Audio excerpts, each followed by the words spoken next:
Alan, we started talking a good deal about the way in which Jesus almost instantly raises opposition by his words and his deeds.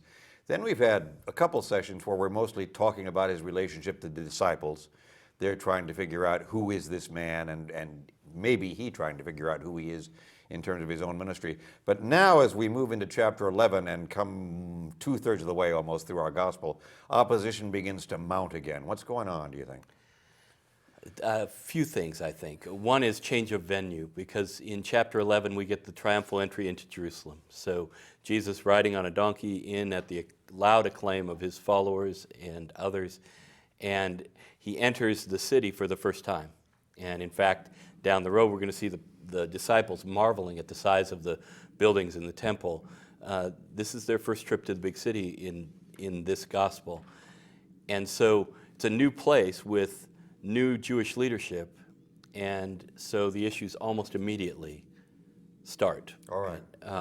One, I mean, and it's not by a priest or a Levite or a scribe or anyone coming up to him. He begins by walking immediately from the entry into the temple, and throwing some things around, challenging the temple as reasserting that it's a house of prayer over against being a den of robbers that it's been made into. So Jesus throws down the glove. We talked earlier on about shortly after his parables, he starts showing his sovereignty, showing what kingdom looks like around lepers and outsiders. Now he's showing what kingdom looks like around the temple and Jerusalem. Yeah, the opponents, the chief priests, are going to, soon after his time in the temple, come and ask, by what authority do you do the things you do? And so it clearly was, in their perception, an act of authority, right? And so he comes in, he comes into his space in a way, and rearranges and challenges. And I think one of the things that's different between these later chapters and the conflict that happened in chapter 11 and chapter 12 with the early ones is that early on we had conflict over who could forgive sins, and we had conflict over with whom somebody ought to eat, and we had conflict over what you can do or not do on Sabbath, whether fasting is a good exercise for faithful people. Those are matters of interpretation of law. Here we get Jesus going right at practice in a more prophetic way. So if he was seeming rabbinic in Galilee, he's now arguing the niceties of the law from a particular perspective. Right, and now he moves over to looking more prophetic, challenging with a God's eye view the way faith, religion is being lived out in this place and time. And so they have some skirmishes, not just in the temple. After the temple, we get a question about his authority, and then he tells a story in which the parable of the tenants, in which they don't come off very favorably, right? The Jewish leaders do not come off very favorably. Right. In fact, the culmination, this vineyard owner wants fruit from his vineyard. That's all he wants, and so he sends people to get it, and they keep getting beat up, and so finally he sends his son and says they'll listen to him, and he gets killed. And by now we've heard who the son has to be, because we've had God saying a couple times, here's my son, by the way, this is my son. So we had the first verse of the gospel, and God a couple times, and even demons saying this is the Son of the Most High God. So we know, narratively, we know as an audience, who the son has to be.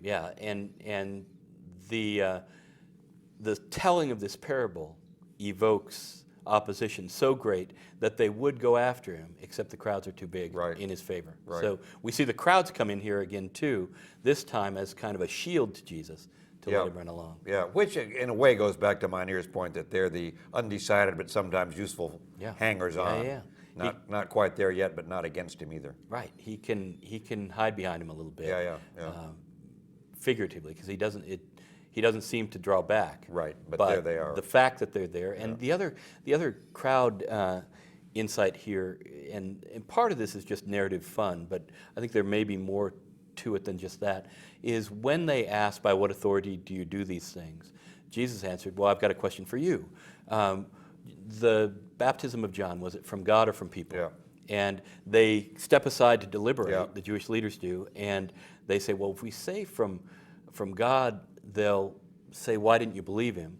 And if we say from people, then they'll get angry. The Yeah. crowds will just Yeah. get angry because they thought he was a prophet. So these people are really, these Jewish leaders are really sensitive to the power of the mob and the crowd. Absolutely. Well, and then I want to move beyond this very quickly, but one thing we just have not had time to talk about and won't have much time to talk about is in how many of the disputes Jesus, who starts out as the questionee, becomes the questioner. Right. That his way of answering is to turn the question back on the questioners. And I remember the place in Job where Job's been questioning God for 38 chapters, and God finally appears on the scene and says, I'll question you and you answer me. Yeah. I think that's Jesus claiming his authority once again. Thank you very much, scribes and Pharisees. Now I'll question you and you answer me. And I'm actually in charge here, though you think you're putting me to the test.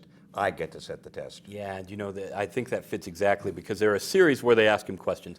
Can we pay taxes to Caesar? And do we get married in the resurrection? It just kind of, And he flips it back at him time after time. At the end, the last setting in that scene, or that last scene in that series, is Jesus saying, whose son is David? Yeah. Right? And getting at the Messiah question, but it's his question. Right? Absolutely. He doesn't, they don't even get one off that time. No, right? he's in charge. He's taken over. Yeah. Well, in charge, now he's in Jerusalem. He's already taken charge of the temple once. He comes back to the temple again and gives his second big, long speech. We said 2 or 3 times ago, there are 2 big, long speeches. Chapter 4, chapter 13. Chapter 13 takes place where the temple's going on. I've written about Mark from time to time. I've taught Mark from time to time. I always try to avoid chapter 13, but here it is. Tell us about what's going on and help us think about what to do. Yeah, in chapter 13, Jesus enters this mysterious world of apocalypse. And we know it from movie titles, and we know it from sometimes its use as an adjective. Apocalyptic means something that's very kind of cataclysmic or brings things to a head. In this chapter, Jesus starts to picture for them and with them a future that God has in hand. And it doesn't look pretty the whole time. It looks challenging to them. It looks, at points they're going to be told you're going to be persecuted and your life's going to get really hard and God will help you amidst that. Yeah. But it's a completely new voice and a completely new almost feel in this gospel. It's not that we haven't had urgency and the picture of the spectacular and some idea that there would be a culmination. We've had passion predictions and Jesus' announcement of his death and all those things. But this is a different bird. This is a different voice. In it, Jesus seems to be out to answer 2 main questions. One is, when is this all going to happen? Yeah. Which they're very keen on in the narrative, and Mark's community must have been very keen on because they're 40 years out from Jesus' death and resurrection. We probably need to pause on that for just a minute because you and I have all the way been assuming what it would be helpful to reiterate, which is our guess is that Mark's gospel gets written probably 40 years after the events it narrates. Right. So this is not yesterday's news. It's good news, but it's been refracted and reflected through the life of the community for 40 years before it ever gets written down. Right, and so if Mark writes about Jesus saying, this generation will not pass away until all these amazing things, these cataclysms happen, that's a little bit of a challenge to this team that's 40 years out. Right. And we'll come back to that in a second, and I want to ask you about that. But the second thing he's going to answer is what's going to happen. Yeah. Right. First, when, because they have some sense. Jesus starts the conversation by saying, they're sitting on the Mount of Olives. He looks over and says, "You guys, these are impressive buildings, sure, but there's not going to be one stone upon another." Right. So all this is coming down. Yeah. And then he goes to when's it going to happen and more about what, in which a lot of the message is that faithful people here keep holding on. Right. Right. They stay awake. A lot of it watch. has a kind of practical daily impact. Right. Whatever you do with all the speculative stuff, which we'll come back to, in a way you know what it looks like day by day. Right. You hang in there, you keep your eyes open, you don't give up. And if anybody attacks you, be confident that God's going to help you. Right? Yep. If anybody persecutes you, if you end up on the wrong side of public opinion, whatever it is, God will give you the words.